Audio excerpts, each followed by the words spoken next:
കേരളീയ മുസ്ലിം സമൂഹത്തിൻ്റെ ചരിത്രത്തിൽ ആദ്യമായി നവീന ചിന്തകളുമായി ഇസ്ലാമിക സമൂഹത്തിൽ ബിദ്അഈ പ്രസ്ഥാനങ്ങൾ പ്രത്യക്ഷപ്പെട്ടപ്പോൾ ഒരിക്കലും ഇസ്ലാമിനെ വികൃതമാക്കുന്ന ബിദ്അഈ പ്രസ്ഥാനങ്ങൾ കേരളത്തിൽ വളരാൻ പാടില്ലെന്ന നിർബന്ധ ബുദ്ധിയോടുകൂടി ഒരുപാട് ത്യാഗം സഹിച്ച് സമസ്ത കേരള ജംഇയ്യത്തുൽ ഉലമാ എന്ന പണ്ഡിത സഭയ്ക്ക് ആ കാലഘട്ടത്തിലെ മഹാത്മാക്കളായ പണ്ഡിതന്മാരായ ആരിഫ്യങ്ങളും ഔലിയാക്കളും രൂപം നൽകി. ഇന്നത്തെ പോലെ സംഘടന രൂപീകരിക്കാത്ത ലളിതസുന്ദരമായതല്ല കാലഘട്ടത്തിൽ. ഒരാളെ കാണണമെങ്കിൽ, ഒരാളുമായി ആശയവിനിമയം നടത്തണമെങ്കിൽ കത്തയക്കാൻ സംവിധാനമില്ല, ടെലഫോണില്ല, വാട്സപ്പില്ല, മറ്റ് ഭൗതിക സംവിധാനങ്ങളൊന്നുമില്ല, വാഹന സൗകര്യമില്ല. ഗ്രാമാന്തരങ്ങളിൽ നടന്നു ചെന്ന് ഓരോ പണ്ഡിതരെയും കണ്ട് ബോധ്യപ്പെടുത്തി അവരെയൊക്കെ കോഴിക്കോട് വിളിച്ചുകൂട്ടി ഒരു സംഘടന രൂപീകരിച്ച് പ്രവർത്തനം നടത്തുക എന്നാൽ ശ്രമകരമായ കാര്യമായിരുന്നു. പക്ഷെ അത്ര വലിയ റിസ്ക് എടുക്കാൻ എന്തേ കാരണം? അതും സാധാരണക്കാരായ പണ്ഡിതന്മാരല്ല, വലിയ മഹാത്മാക്കളാണ്. കേരളത്തിൽ അറിയപ്പെട്ട അള്ളാഹുവിൻ്റെ ഔലിയാക്കളും ആരിഫ്യങ്ങളുമാണ് സമസ്ത കേരള ജംഇയ്യത്തുൽ ഉലമയ്ക്ക് ജന്മം നൽകിയത്.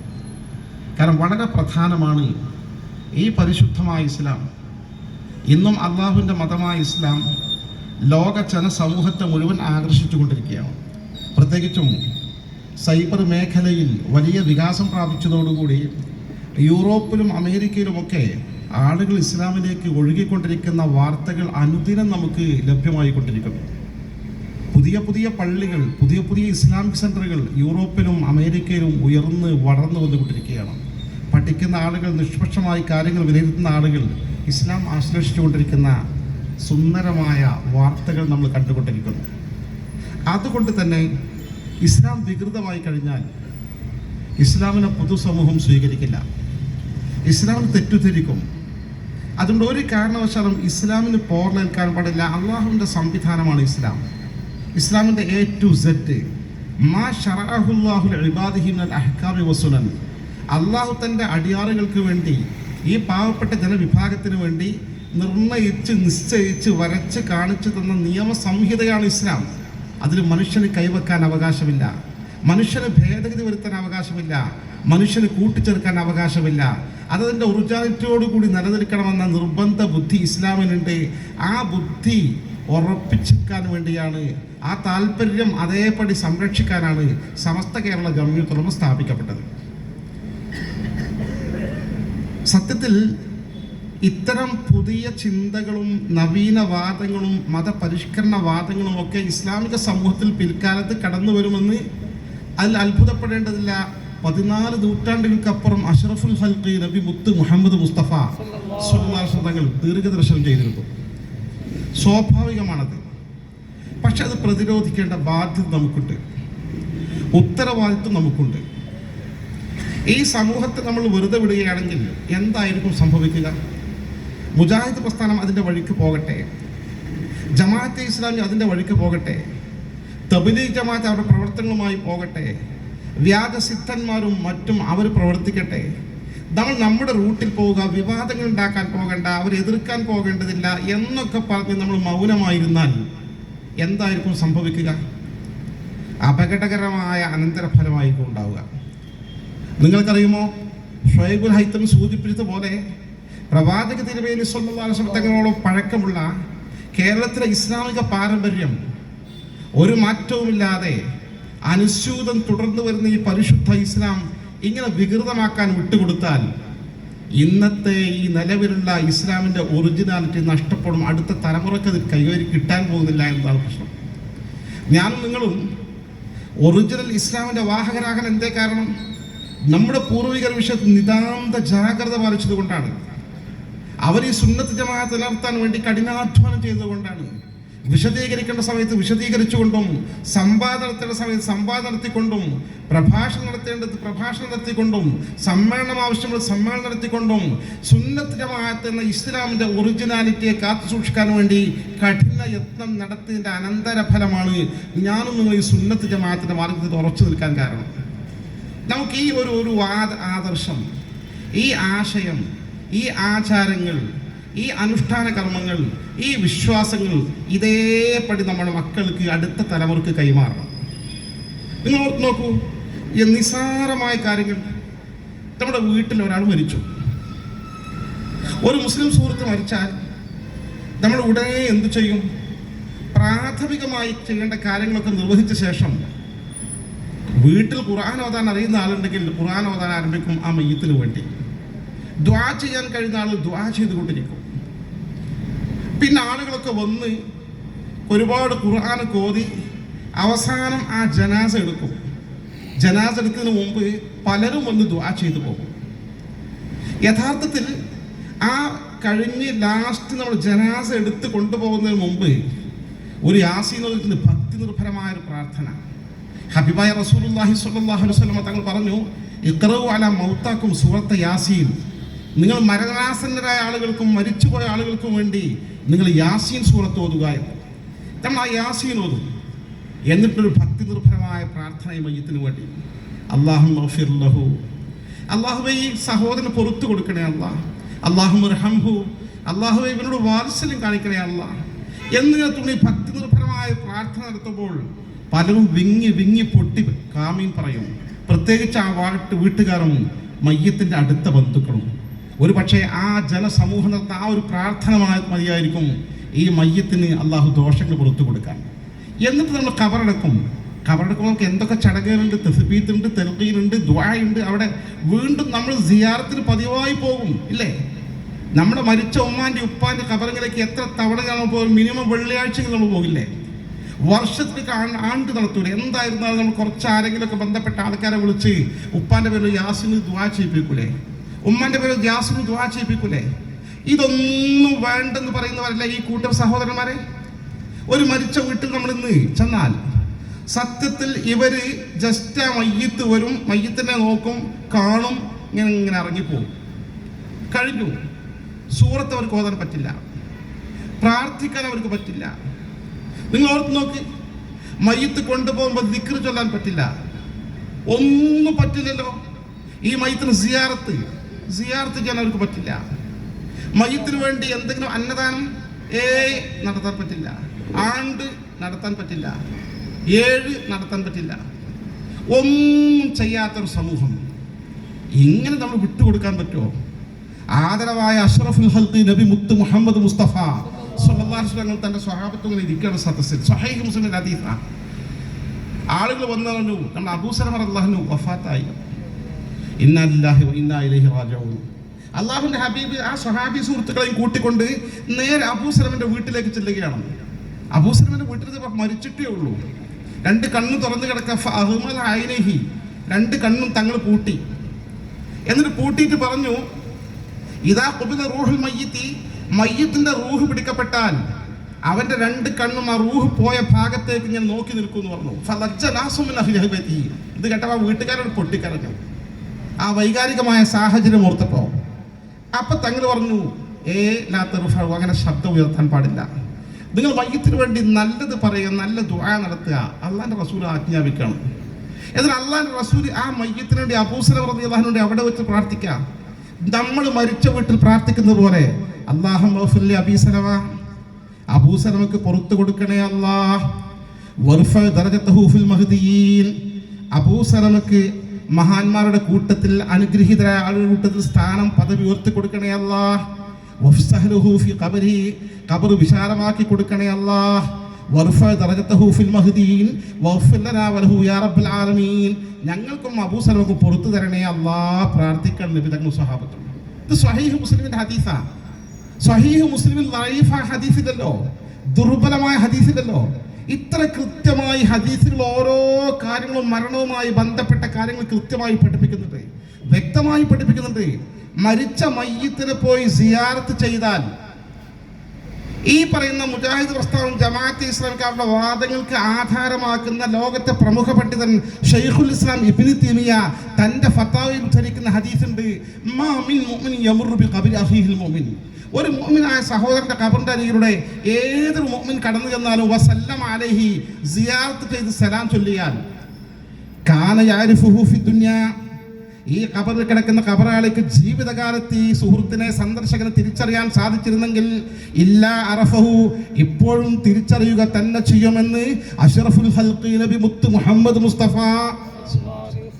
സിയാറത്തുകൾ തിരിച്ചറിയുക പോലും ചെയ്യും. ആളെ ബോഡി ദ്രവിച്ചിട്ടുണ്ടാകാം, പക്ഷെ ആത്മീയ സാന്നിധ്യം സന്ദർശകനെ തിരിച്ചറിയും. സന്ദർശകൻ പ്രാർത്ഥിക്കുന്നത് അനുഭവിക്കും, അറിയും. കറക്റ്റ് അല്ലേ? ഇതെല്ലാം മാറ്റിമറിച്ച് ഒരു സിയാറത്ത് പോലും ചെയ്യില്ല.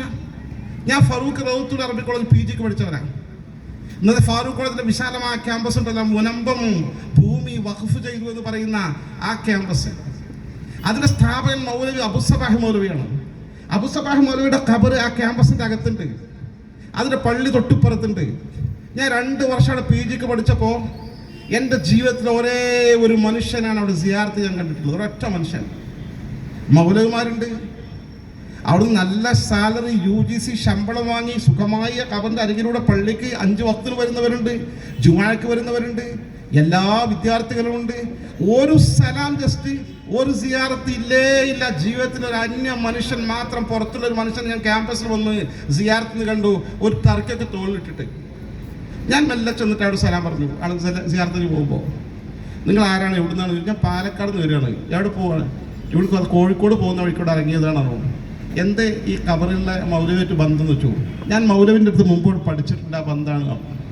നിങ്ങൾ മുജാഹിദാണോ? അല്ല, ഞാൻ സുന്നി തന്നെയാണ് ആളു. അപ്പോൾ മൂപ്പര് നമ്മൾ സുന്നിയ. ആകെ ഒരാളവിടെ സിയാറത്ത് ചെയ്തത് ആൾ സുന്നിയാണ്. നിങ്ങൾ ഓർത്ത് നോക്കി, നമ്മളെ വെറുതെ ഇവരുടെ പാടിന് വിട്ടുകൊടുത്താൽ എന്തായിരിക്കും സംഭവിക്കുക? ഇസ്ലാമിന് പറ്റേ തെറിച്ചു പോകും. ഞാൻ ചോദിക്കട്ടെ, ഖാദിയാനി പ്രസ്ഥാനത്തിലെ പ്രമുഖരായ ആളുകളെ കുറിച്ച് നിങ്ങൾ പഠിച്ചു കേരളത്തിൽ? അവർ ഇന്നലെ മുജാഹിദോ ജമാഅത്തോ ആയിരുന്നു, അല്ലെങ്കിൽ സിമി ആയിരുന്നു. യുക്തിവാദികളായ മുസ്ലിം നാമധാരികളുണ്ടല്ലോ, എക്സ് മുസ്ലിം.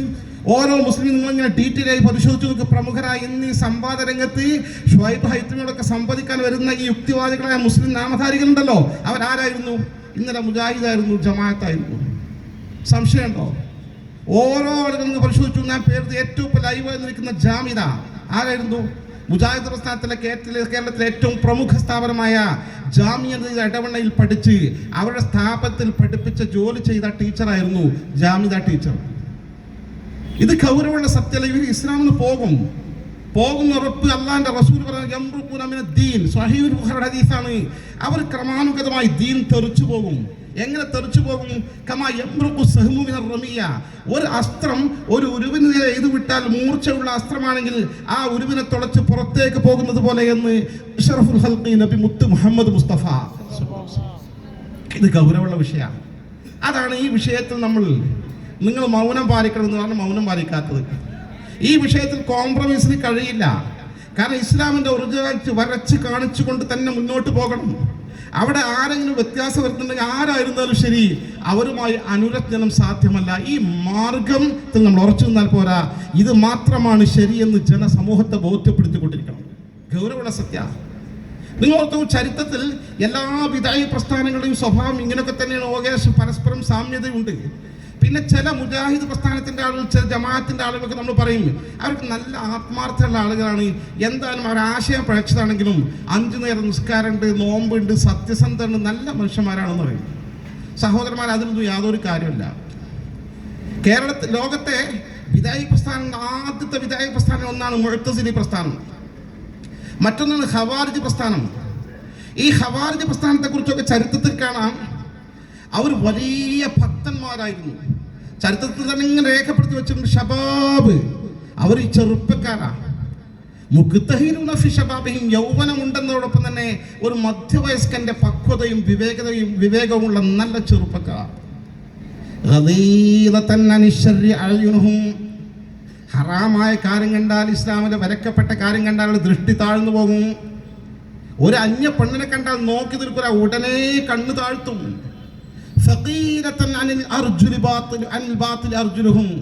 തെറ്റായ കാര്യങ്ങളെ കാലുകൊണ്ട് നടക്കണം എന്ന് വിചാരിച്ചാൽ പോകൂല. കാല് ഭാരമായിരിക്കും. ആ കാലിന്റെ അടി മുന്നോട്ട് വെക്കൂല, പോകൂല ഹറാമിലേക്ക്.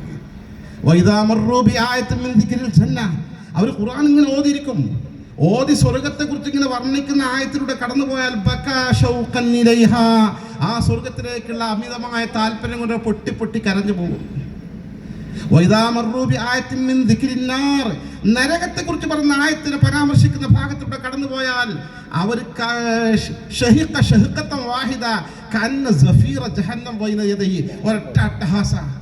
നരകത്തിന്റെ ആരവം, ആ ഭീകരമായ ആരവം തന്റെ മുമ്പിൽ നേർക്കുനേരെ ചെവിയിൽ കേട്ടതുപോലെ ഇമാതിരി ഭക്തന്മാരായിരുന്നു. പക്ഷെ ആ ഖവാരിജ് പ്രസ്ഥാനം അലി റളിയല്ലാഹു അൻഹുവിന്റെ കാലഘട്ടത്തിലാണ് ഉടലെടുത്തത്. അലി റളിയല്ലാഹു അൻഹു അനുരഞ്ജനത്തിന്റെ മാർഗത്തിൽ നേർപാതയിലേക്ക് കൊണ്ടുവരാൻ അവർ ചർച്ച നടത്തി, സംവാദം നടത്തി. അവർ പിൻവാങ്ങുന്നില്ലെന്ന് കണ്ട് ബാക്കി നിൽക്കുന്ന ആളുകൾ, പിൻവാങ്ങാത്ത ആളുകൾക്കെതിരെ വിട്ടുവീഴ്ചയില്ലാത്ത സമരം നടത്തി. എന്നാൽ ഇതുപോലെ ക്യാമ്പയിൻ നടത്തിയത് അവരെ യുദ്ധം ചെയ്തുകൊണ്ട്, കൊലപ്പെടുത്തിക്കൊണ്ട്, അടിച്ചമർത്തി ആ ഭീകര പ്രസ്ഥാനത്തെ തുടച്ചു മാറ്റി. എന്തേ പ്രശ്നം? ബിദഅത്ത് പ്രസ്ഥാനം ഇസ്ലാമിന്റെ നേർപാതയിൽ വിധിച്ചിട്ടു അപകടകാരികളാണ്. അവർ നിലനിന്നാൽ ഇസ്ലാമിന് നശിക്കും, ഇസ്ലാമിന് പരിക്കേൽക്കും, ഒറിജിനൽ ഇസ്ലാം നഷ്ടപ്പെടും. അവരുടെ പ്രധാന ആശയം എന്തായിരുന്നു? പ്രധാനമായ ആശയം ഇതിൽ ഹുക്കുമു ഇല്ലാ ലില്ലാഹ്, അധികാരം അല്ലാഹുവിന് മാത്രം, അധികാരം അല്ലാഹുവിന് മാത്രം. അതിനല്ല ജമാഅത്തെ ഇസ്ലാമിന്റെ വാദം. ഇതിൽ ഹുക്കുമു ലില്ലാഹ് സെയിം ആശയമാണല്ലോ അവർ പറയുന്നത്. ഇസ്ലാമിക ഭരണകൂടം മാത്രമേ ഞങ്ങൾ അംഗീകരിക്കൂ, മറ്റ് ഭരണകൂടങ്ങൾ അംഗീകരിക്കാൻ കഴിയില്ല എന്ന്. ഇപ്പൊ അംഗീകരിക്കാൻ ചില ന്യായങ്ങളൊക്കെ പറയുന്നുണ്ടെങ്കിലും അടിസ്ഥാനപരമായ ആശയം അങ്ങനെ തന്നെയല്ല അവരുടേത്. ഇത് മാത്രമല്ല, ഏത് പ്രസ്ഥാനങ്ങളും ഇങ്ങനെയൊക്കെ തന്നെയാണ്. അവർ നല്ല പണ്ഡിതന്മാരാണ്, തഖ്വയുള്ളവരാണ്, നല്ല ഭക്തി ഉള്ളവരാണ്. പക്ഷേ ആദർശത്തിൽ വ്യതിചലിച്ചാൽ അവരെ കാര്യത്തിൽ കോംപ്രമൈസ് ഇല്ല എന്ന് പൂർവികർ പഠിപ്പിച്ച പാഠമാണ്. കാരണം ഇസ്ലാം ഒറിജിനൽ അള്ളാഹുവിന്റെ ദീനാണ്. ആ ദീൻ കൈവെക്കാൻ ഒരാൾക്കും അവകാശമില്ല. മുഅ്തസിലി പ്രസ്ഥാനം എന്ന് പറയുമ്പോൾ അതിന്റെ ഏറ്റവും വലിയ പ്രത്യേകത എന്താണ്? മുഅ്തസിലി പ്രസ്ഥാനത്തിന്റെ ഏറ്റവും വലിയ പ്രത്യേകത അവർ ബുദ്ധിക്ക് പ്രാധാന്യം കൊടുക്കുന്നവരാണ്. ഇതൊന്നും പുതിയതല്ല കേട്ടോ. അള്ളാഹുവിന്റെ റസൂലിന്റെ സ്വഹാബത്തിന്റെ തൊട്ടുടനൊക്കെ വന്ന പ്രസ്ഥാനങ്ങളാണ് മുഅ്തസിലി പ്രസ്ഥാനം. അവർ യുക്തിക്ക് പ്രാധാന്യം കൊടുക്കുന്ന ആളുകളാണ്. ബക്കറ്റ് വിരുണ്ട് അല്ലേ? നമ്മുടെ പ്രവർത്തകർക്ക് സാമ്പത്തികമായ പിൻബലം നമ്മൾ കൊടുക്കൽ ആവശ്യമാണ്. ഒരുപാട് ആളുകൾ അന്വേഷണത്തിൽ അറിയാൻ സാധിച്ചു, സംഭാവന ചെയ്തിട്ടുണ്ട്. ഇൻഷാ അല്ലാഹ് ഇനിയും കാശ് ഷോർട്ട് ഉണ്ടാവും. അതുകൊണ്ടായിരിക്കും ഒരു കറക്ഷൻ നടത്തുന്നത്. നല്ല സംരംഭമാണ്. ഇതാണ് ദീൻ. ദീൻ്റെ ഒറിജിനാലിറ്റി ഈ പുതിയ തലമുറക്ക് കൈമാറി കൊടുക്കുക. അതാണ് നമ്മുടെ കാലഘട്ടത്തിലെ ഏറ്റവും വലിയ ജിഹാദ്. പ്രത്യേകിച്ച് റജബ് മാസമാണ്. അള്ളാഹുവിൻ്റെ ഹബീബ് റജബ് മാസം വന്നാൽ ഇങ്ങനെ പ്രാർത്ഥിക്കുമായിരുന്നു: അല്ലാഹു ബാരിക് ലനാ ഫീ റജബിൻ വ ശഅബാൻ വ ബല്ലിഗ്നാ റമളാൻ. അള്ളാഹുവേ റജബിൽ ഞങ്ങൾക്ക് ബറക്കത്ത് ചെയ്യണമേ, ഷഅബാനിലും ബറക്കത്ത് ചെയ്യണമേ, തൊട്ടടുത്ത് റമദാനാണ്, റമദാനിലേക്ക് ഞങ്ങൾ എത്തിച്ചു തരണമേ എന്ന്. വല്ലാത്തൊരു പ്രാർത്ഥന അത്. അള്ളാഹു സുബ്ഹാനഹു വ തആല നമുക്കൊക്കെ റമദാനെ സ്വാഗതം ചെയ്യാനുള്ള തൗഫീഖ് നൽകി അനുഗ്രഹിക്കുമാറാകട്ടെ. ഈ സംരംഭവുമായും ഈ പ്രസ്ഥാനവുമായി സഹകരിക്കുന്ന എല്ലാ ആളുകളിലും അള്ളാഹു നല്ല അമലായി കബൂൽ ചെയ്യുമാറാകട്ടെ. സഹായിച്ച എല്ലാ ആളുകൾക്കും അള്ളാഹു ബറക്കത്ത് നൽകി അനുഗ്രഹിക്കുമാറാകട്ടെ. ജീവിതത്തിൽ എല്ലാവിധ സമൃദ്ധിയും ഐശ്വര്യവും നൽകി നമുക്കും അവർക്കും അള്ളാഹു ദീർഘായുസ്സും ആഫിയത്തും ആരോഗ്യവും നൽകി അനുഗ്രഹിക്കുമാറാകട്ടെ. സഹോദരന്മാരെ, മുഅ്തസിലി പ്രസ്ഥാനം ആദ്യ കാലത്തെ മറ്റൊരു പ്രസ്ഥാനം മുഅ്തസിലി പ്രസ്ഥാനം.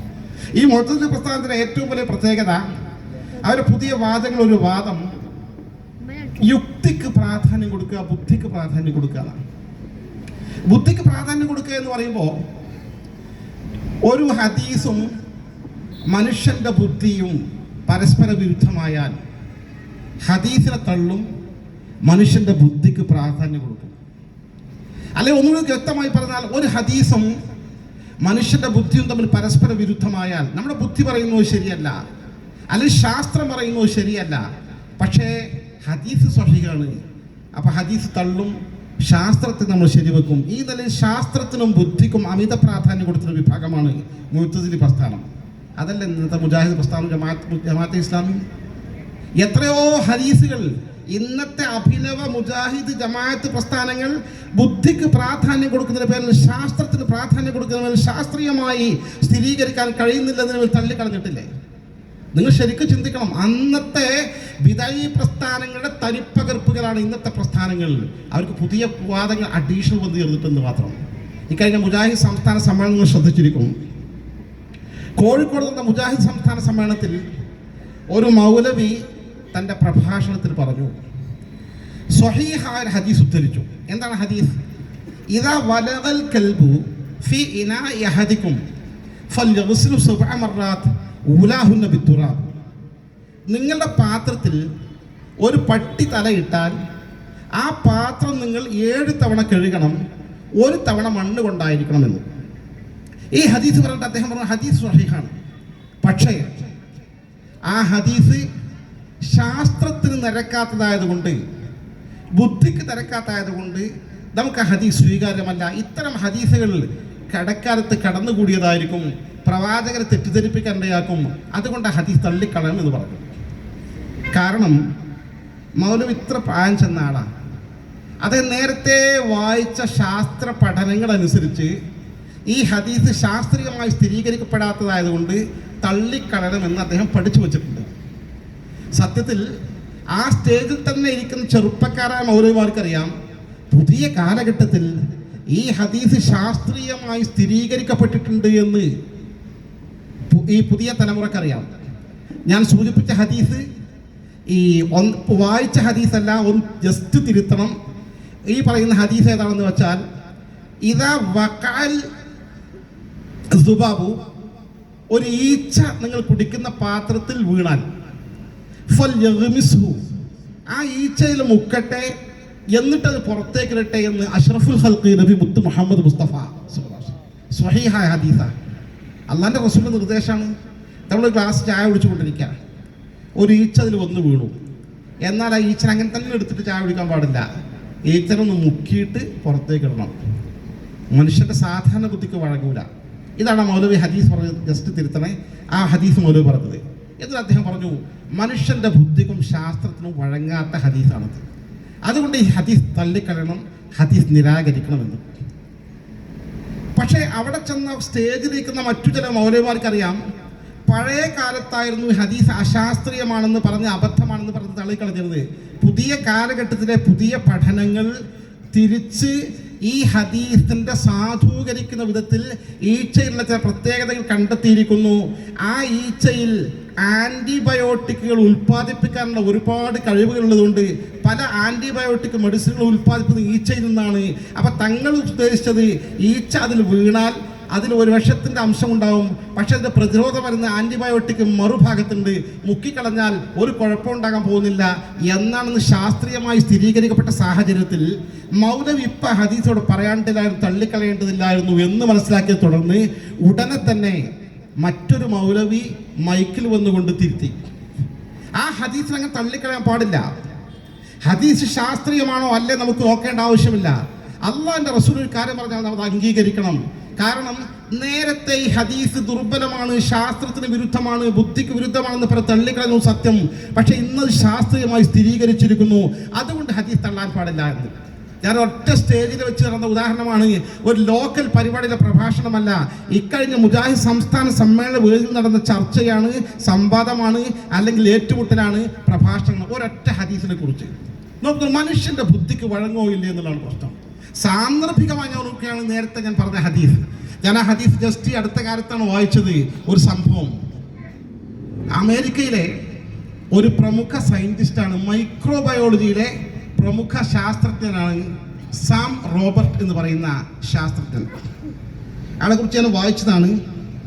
ആ അമേരിക്കയിലെ ഈ ശാസ്ത്രജ്ഞൻ ഈജിപ്ത് സന്ദർശിക്കാൻ പോയി.